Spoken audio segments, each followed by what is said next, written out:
What's going on, folks? This is Shadow Stars coming at you with another video. Today's video, I'm going to cover some of the new updates in regards to the SEC filings that you can see for AMC Entertainment Holdings. Two of the filings I'll be covering today. One will be a Form 3 filing that was submitted on the 12th, and a Form 4 filing that was submitted today on the 13th.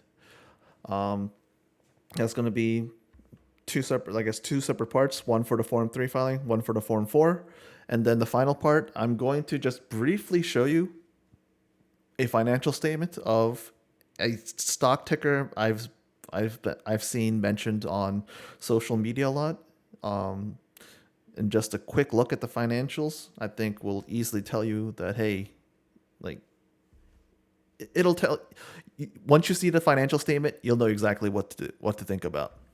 So without further ado, let's hop into it. So the first one is the Form 3 filing. We knew that, hey, AMC would be getting two new directors on the board of directors. My previous video, I already covered Carrie Putnam. Today, I chose to wait until today to cover this because I wanted to see the official filing and also explain what the filing really is. So we get this Form 3, the initial statement of beneficial ownership of securities. So we get the name of the person, Denise Clark. So she'll be, we know that from the press release back on December 29th. We know that, hey, Carrie Putnam, D. Clark are two new directors on the board of AMC. So, yep, they will serve as a Class 3 director of the company with the term expiring at the company's 2023 annual meeting of shareholders. And that meeting will stand for re-election thereafter. So, one thing to quickly look into, let's just figure out, hey, she's just going to start at AMC. What's her background? So, according to AMC's own website, under governance, she's a global information technology executive, worked at Estee Lauder, Hasbro, Mattel, Warner Bros., MCI System House, and Apple Computer. She's been an independent director for United Natural Foods for the past 10 years. She's been on the board of directors for Six Flags, Caesars, as well as National AIDS Fund Board of Trustees, SAP, Consumer Products Advisory Council for 10 years, and Women in Technology Institute. If you look at her UNFI profile, because she's on the board of directors there, you see a little picture of who she is. So she's definitely a person that's up there in age. I think she's in her mid 60s, if I recall correctly. But yeah, you can see that lines up with all the other little synopsis you'll see of her background, her profile. So this is the other person that'll be joining AMC. Thought I'd just quickly cover that. You can go digging more further into her previous work history, her educational background, and so forth. That I'm not going to be focused on that in this video right now. It's just more about covering the form, doing a brief introduction as to who she is, and that's where I'll leave it.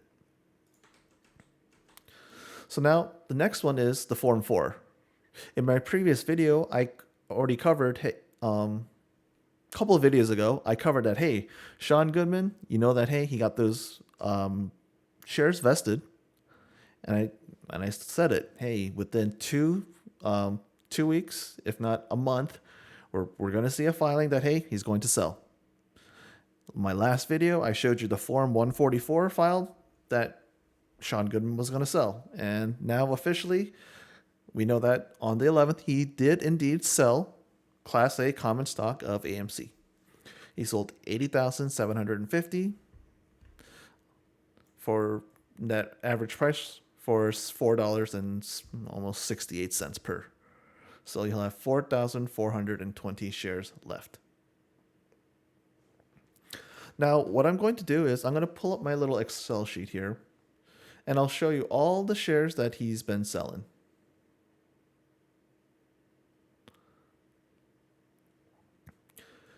Previously, he had only sold up to how many? 446,806 shares. Made a tidy profit of $12.6 million. Now, with this sale, he has made almost $13 million. Now, I'm going to reference this bottom section here where it tells him, hey, what is his total equity interest? The reason why I'm going to point this out in these figures is because let's pay attention to the executive compensation. Let's pay attention to, hey, remember on November 2nd, 2021, when the compensation committee, they updated their stock ownership guidelines, everyone took that news as super bullish. They were super digging it. Remember, CFO, that's what the Sean Goodman is. 6 times his base salary. We can scroll down. Base salary, roughly $785,000.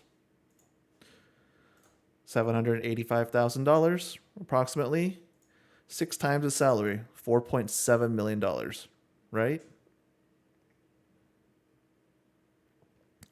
So we look at his Form 4 and look at all the various shares that he'll have upon whether it's the vesting of equity grants based on his continued service, based on performance goals at target.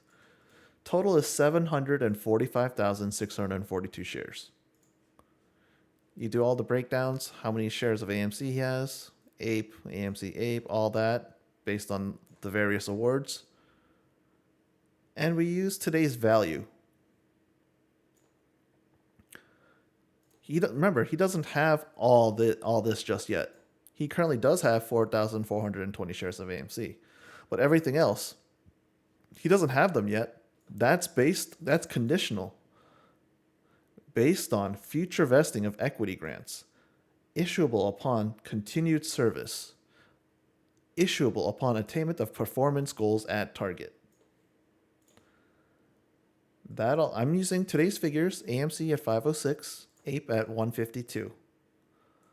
Do the sum of that. Only worth $2.3 million.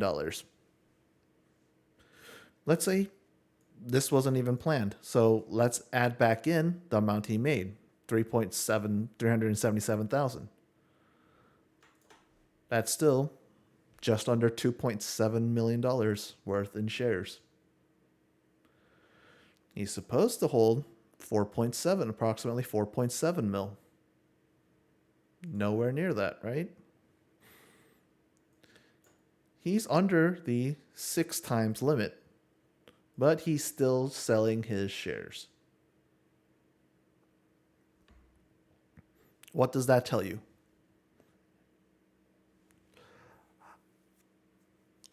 I can't seem to interpret this in any other way other than, hey, he has no confidence really in the company. He's just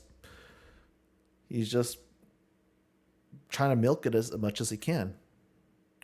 As soon as he gets those shares, that's as soon as he's filing to sell them. That's the CFO. That's a C-level. It's an executive in your company. That's what he's doing. He joined AMC in 2019.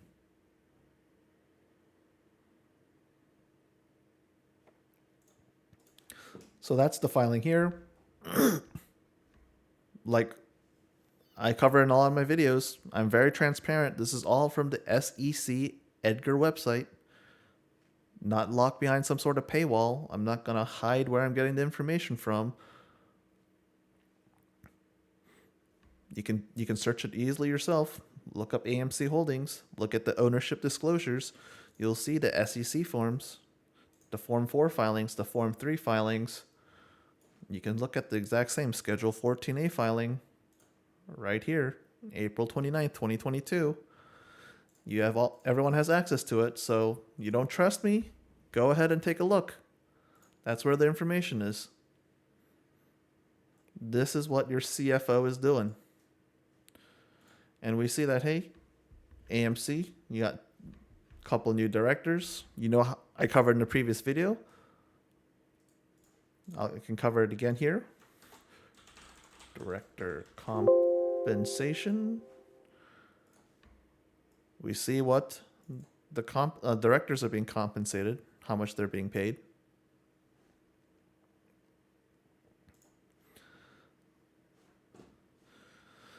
That's the thing. And I have this pulled up early. This was the next section that I was going to cover. I've been hearing so much about this stock. I mean, for the past several months, but recently it's been just I've been hearing this stock, BBBY, and a couple others, but MULN's been something really big, and I covered another one of those grifters, stocks and crypto plays. Actually, in what? And crypto plays. Let me pull up his account here on my other screen here. Hey, friends. Well, oops. Yep. Let me pull him up here. This absolute clown. And we know that this guy, yeah, MULN. Talking about MULN. MULN short squeeze. MULN cost to borrow. I always find that this guy seems to be looking at small market cap type of penny stock companies. He's always covering them. Always saying, oh, there's a short squeeze. Oh, there's a MOAS. There's a gamma squeeze, etc. This is a company, whenever you invest in a company, what I do is I like to look at their financials. I'd like to understand, what does this company do? What is their business model? What's the whole point? How do they generate money? So MULN, off the bat, so I'll go to the selected filings, 10Ks and 10Qs. Look to see, are they late in filing any forms? So we know that, hey, December 29th, 10K, NT 10K. Notification of inability to timely file form. So after August 12th, 2022, when they submitted that 10Q, how many months went by before they were finally able to file their 10K, their annual report, ending September 30th? They were reporting, obviously, their June 30th performance for the quarter ending June 30th on August 12th. But from August 12th to January 13th, how many months is that? September, October, November, December. 4 full months, and halfway through January, 4.5 months.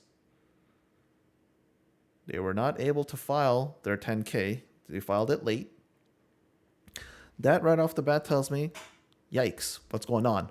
Why are they not able to file their 10K? And you can read it.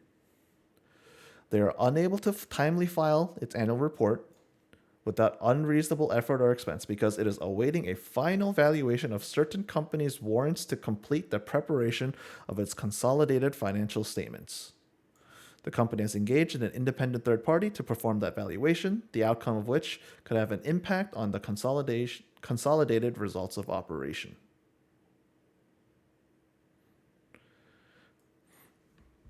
So you have your semi-explanation as to why they weren't able to file it in time. But okay, something like this could be a negative catalyst. You're able to disclose your financial statements in time, potentially pointing out to a potential issue for the company.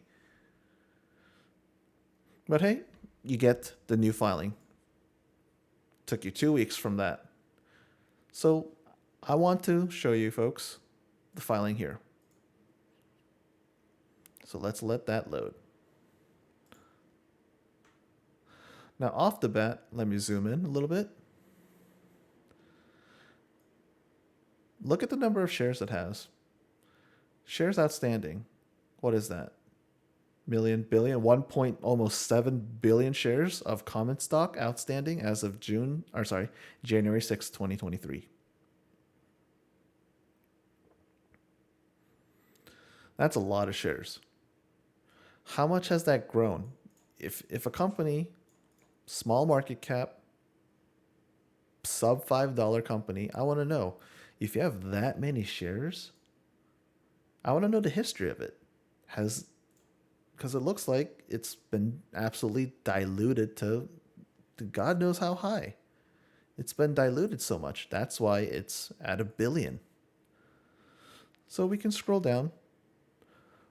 But take a look at this first section here called Forward Looking Statements.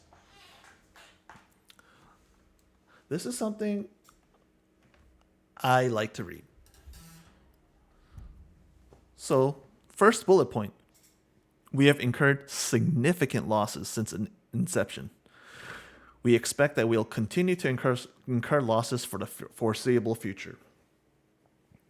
The company is telling you already, we lost a lot of money since we started, and we're going to incur more losses in the future. Is that a company you want to invest in? I don't know. Point 2. We will require substantial additional financing to effectuate our business plan. Okay, so you need more money to continue. Point 3. We have not yet manufactured or sold any production vehicles to customers and may never develop or manufacture any vehicles. You are an EV company.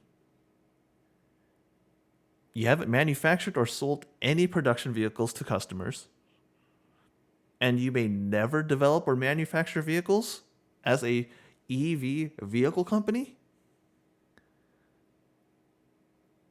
That should raise massive red flags. Let's see. Our limited operating history makes it difficult for us to evaluate future business prospects. Now, this was the hilarious part. A lot of the previous ones were hilarious, but this is probably takes the cake. Our auditor has expressed substantial doubt about our ability to continue as a going concern. Their auditor is saying they doubt their MULN's ability to continue. Certain of our lenders and the IRS have liens on our assets. We have not paid, do not plan to pay cash dividends on our common stock, so any return on investment may be limited to the value of our common stock. So if you're an investor, you're looking to make money. You're looking to get a return on investment, an ROI. But guess what? Your ROI may be limited to the value of our common stock because they're not going to pay dividends on their common stock. They tell you, our stockholders are subject to significant dilution upon occurrence of certain events, which could result in the decrease of our stock price. Remember, they said point 2, we will require substantial additional financing. So if they're not able to borrow money, what can they do? They can dilute a lot of the company. Our commitments to issue shares of common stock or securities that are convertible into shares of common stock may cause significant dilution to stockholders. Our preferred stock and warrants could encourage short sales by third parties, which could contribute to the future decline of stock price.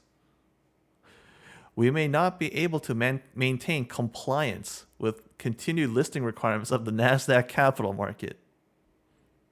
We may not be able to develop, manufacture, obtain regulatory approvals for a car of sufficient quality to appeal to customers on schedule or at all. Right here, just in the first couple pages of opening up their 10K. Can you believe it? This is an EV company that has it's lost a lot of money. It's going to continue to lose money. They need more financing to continue to operate. They haven't made or sold a vehicle yet to its customers. They got significant debt. They got lenders and the IRS having liens on their assets. We know that significant dilution is possible because they need additional financing. They have issues with the listing requirements on NASDAQ. They may not be able to develop vehicles. And this is a stock that you want to invest in? Did no one read this section at all? The forward-looking statements? It's not like this was buried down in the very end or something. This is what? Page 3. Page 3. If you don't count, it's page 2, I guess, if you don't count the cover page of sorts, the table of contents dish. This page. It's right here. That alone is super scary. Look at how many red flags there are. But okay, you read it and you understand the risks. Okay, let's continue on then. They have a whole nother page.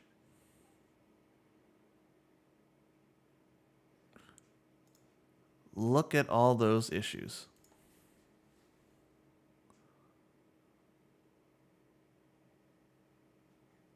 It's absolutely insane. But hey, you want some background about the company? It's a Southern California-based automotive company that will be building the next generation of premium passenger electric vehicles, EVs, and a portfolio of commercial vehicles. It's a company, the MULN 5, their first electric crossover, slated to start production in late 2024. So you got more than a year and a half before they even start the production on their first crossover.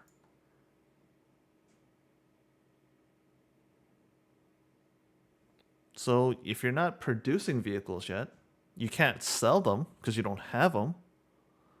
Sure, you can take some pre-orders, but what company is going to buy vehicles from a company that's unproven?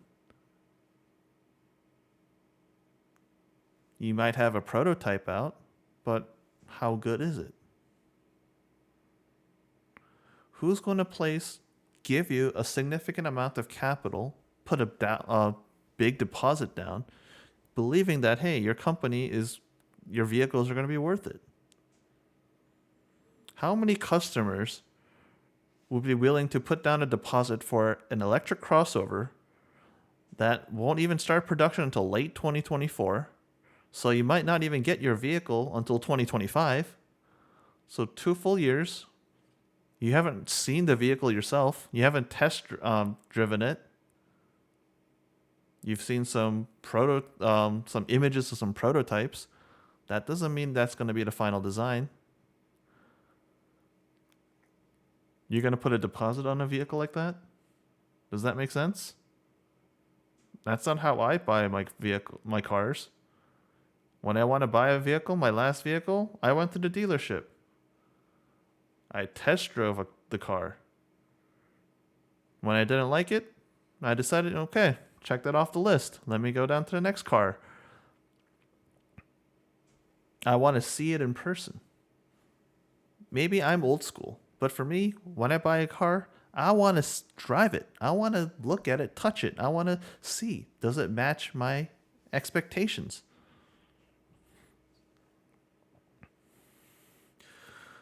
But yeah, I'm going to skip over. I mean, there's so many more other things that can be covered, but really, the first page that those statements, forward-looking statements, and the financials.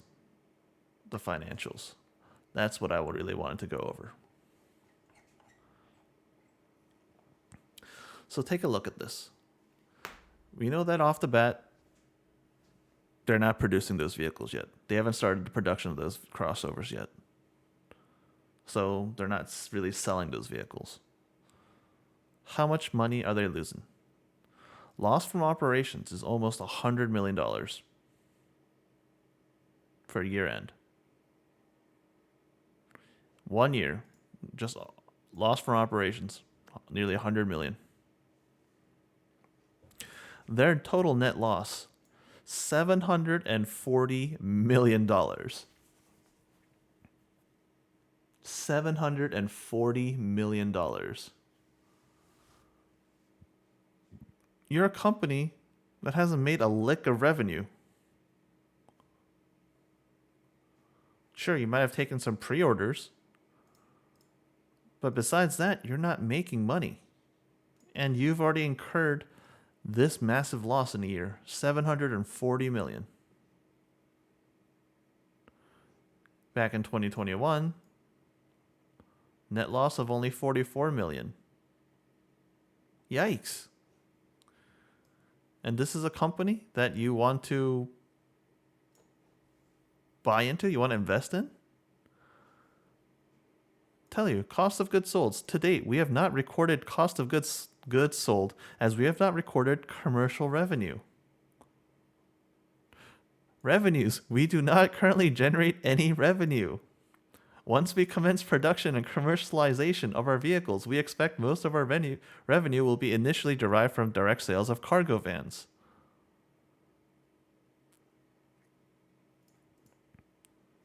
This is a company, they say it themselves, they don't generate revenue. And they were spending money buying other companies.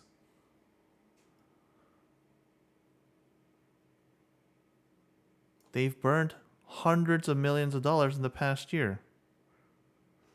So how much cash do they have on hand right now? Let's scroll down.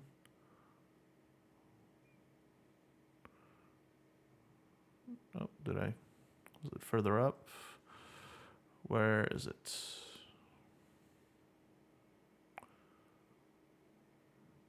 Sorry about this. I haven't really gone through it too much myself. I'm almost doing this on the fly here. Hold on, where's their assets? Do they not have a... Okay, they don't have a typical form because they don't really have revenue. Okay, so let's go back. It must be one of the smaller tables. Or just type in cash. Okay, so as of September 30th, there are restricted cash, approximately $84.4 million. There's got to be a table for this. There's no way they don't have one. Did I miss it?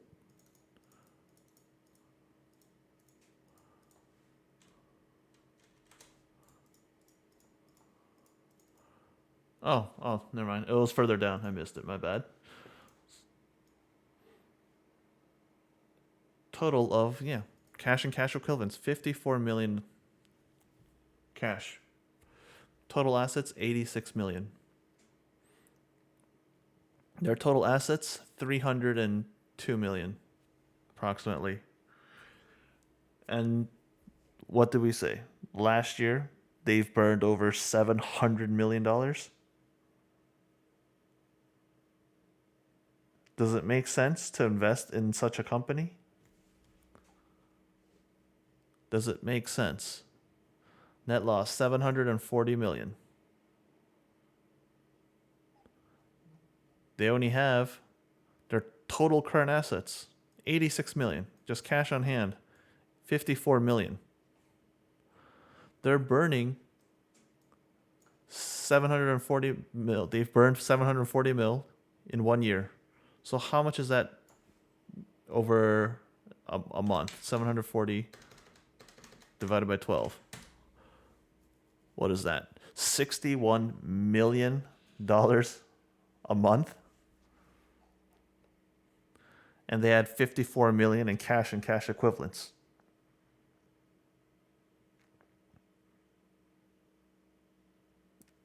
Even if you do, total current assets, $86 million. They were roughly burning $61 million a month. What's that tell you? Immediate dilution. Immediate, they need to take on more debt. They need to borrow more money. Someone needs to give them money to operate. You still got a couple years before your electric crossover goes into production. So where else are you getting the money? You're either going to borrow it or you're going to dilute. But who wants to give them more money? Right now, you're not demonstrating the ability that you can generate revenue. So it's really probably going to come down to dilution. So you got a lot of dilution potentially up ahead because you needed to run the company. But if you know that dilution's coming really soon in the future, why would you invest now? Your shares are going to be worth less in value because there's more shares going to be diluted in there.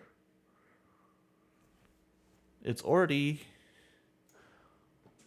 nearly 1.7 billion shares. That's only going to go up. How much is it authorized?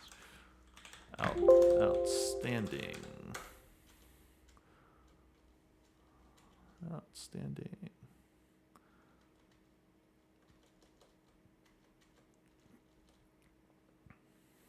Come on.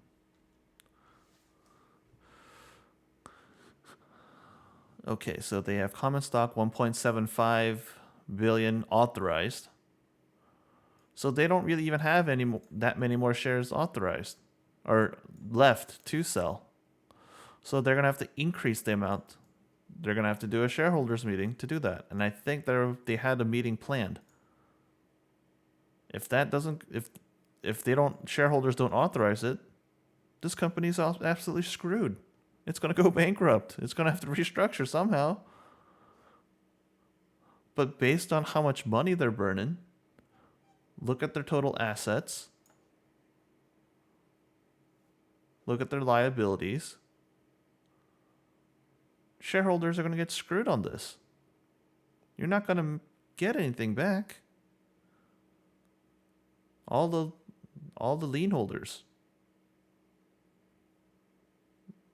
Those are the debt holders. They're going to be the ones first in line to get their money.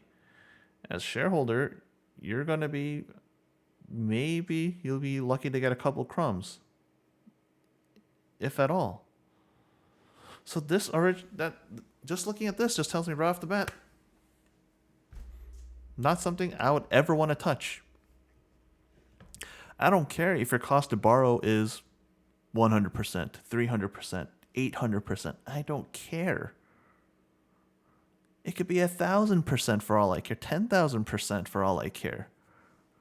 For me, I see that this is not a company that's being well run.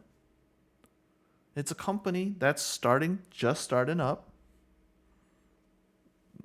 It's not selling anything, so it's not making money. So it's just going to continue to borrow money, continue to dilute and hoping to survive until that point where they finally develop a vehicle. Until it gets closer to that time, until I see that they have the money, the war chest there to survive, I wouldn't touch this whatsoever. This is a very scary stock. But hey, this guy has no problem. The stocks and crypto plays guy, he got no problem pushing it out. Oh, look at how look at how many shares it's being shorted. So you're in, it's a short squeeze play. Really? No, I would not touch this. This is just waiting for you to get absolutely bagged on. He establishes a position when it's super low. He gets his followers and subscribers and other folks on Reddit and whatnot. They'll pump it.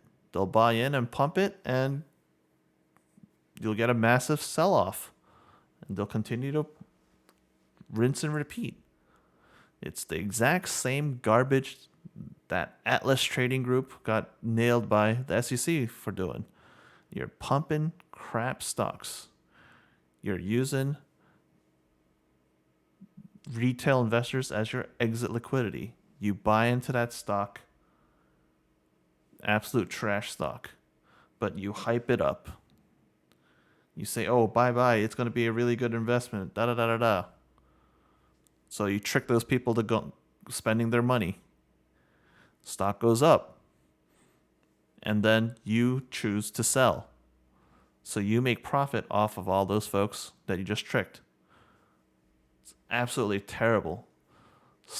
People like him, stocks and crypto plays, these are the folks that the SEC needs to put in jail. Like, you need to nail these folks, not just with civil issues. What they're doing is criminal. What you are doing is no different from really stealing money from folks. And to continue to push out your absolute garbage for your viewers to see. It's amazing. You're the type of person, you get mad at Bernie Madoff. You're getting mad at Gary Gensler. You're mad at people who do Ponzi schemes. What the hell are you doing then? You're no different. It's so sad.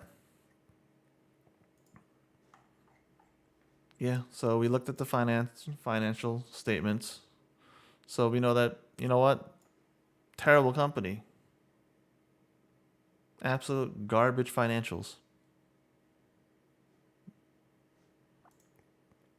I just don't know how you can spend your money on this. It's pure sentiment, pure hype, with no evidence to support anything bullish, anything positive about the company. It's all smoke and mirrors. And you need to stop doing stuff like that. I'll probably look into Party City. I know Party City has some crazy ups and downs. I think Party City, I saw a news article saying that imminent bankruptcy. This guy's AVCT, Chapter 11, bankruptcy. They're looking for absolute garbage stocks, penny stocks. Is BBBY gonna be his next video? That's what he's targeting. Absolute crap stocks. And if you stupidly take his advice, saying he's not a financial advisor, you shouldn't take it as financial advice, but you follow his supposed plays, you're going to get wrecked. You need to stop. But you know what? What I do on this channel, I'm going to keep on calling out folks. People who push out misinformation. People who try to trick people into spending their money by lying to them, by providing them wrong information. I'm going to fact check you. Now, I may come across a video where you present the right information, and I'll call it as I see it. Oh, he did have a little thing there. BBBY is on there, so he covers it. Jesus. But yeah, if you put out right information, yeah, I give props to you. I support that. If you're helping to combat misinformation, I'm all for it. To allow these folks to grift off people, to use them as exit liquidity, that should not be allowed. So I'm going to continue to make my videos. I'm going to keep on working to make them more entertaining, make them less boring. We'll see. My whole point is I want to provide you facts, stats, places where you can get that information, places where you can come fact check me. Because that's what we need. We need people to do their real due diligence, to do real research, to get information from reputable sources. Once you have that information, you want more and more of it so that, hey, you can make better informed decisions. Don't make decisions based on misinformation and pumps and hype from people wanting to make money off of you. Folks who sell their merch, folks who sell their Patreon, their paid Discords, their Weeble, Robinhood, Moomoo affiliate links, etc. No, you got to stop those folks. And I'm going to keep on calling them out. If you don't do that and you spread out real information, you show your sources, got no problems with you. I support you. But you want to grift? No. I'm not going to support you. Absolute bull. And that's where I'm going to end it, folks. Hope you liked my video. Hope my update for today. I covered a little bit of AMC. Covered a little bit about that crap stock MULN. I'm not a financial advisor. I'm not giving you financial advice. I'm not telling you what to do. All I'm telling you is what I think based on the data that I can find, which is referenced from the SEC Edgar website. Being fully transparent. So please hit the like if you like the content. If you got any questions, comments, concerns, etc., leave them down below in the comment section. Do my best to get to you. I know I have a couple requests to look at some other folks. CSI is on the list. I know he briefly looked at one of my videos, I think. Charlie Vids is on the list. Boss Blunts is on the list. And a couple other folks. So I'm going to try to go through that. I got a long list. You got crazy number of grifters in the AMC community and even for other stocks too. I mean, slowly I'll branch out from AMC and call other folks too. But yeah, got those. There's some other comments of people that are in AMC that brought up valid points. So I'm going to do research on that. So information such as the Saudi deals. So I'm definitely going to do research more on that. So I'll show you what my research reveals, and let's debate it. Let's talk about it. Let's cover the information. Let's refer to some reputable sources of information. We'll talk about that. We'll talk about the credit card revenue stuff and the popcorn, the selling of the popcorn. Yeah, that's all on my to-do list. There's only so many hours in a day I can dedicate to doing this stuff. This is just merely a hobby of mine. I got a full-time job that pays the bills. So I got to still do my regular full-time job and do this on the side. But until next time, folks, please hit the like, subscribe, share it to folks you think will like it. Share it to folks who think you need to see this information so that, hey, they become better informed and maybe they change their mind. Until next time, folks, Shadow Stars out. Peace.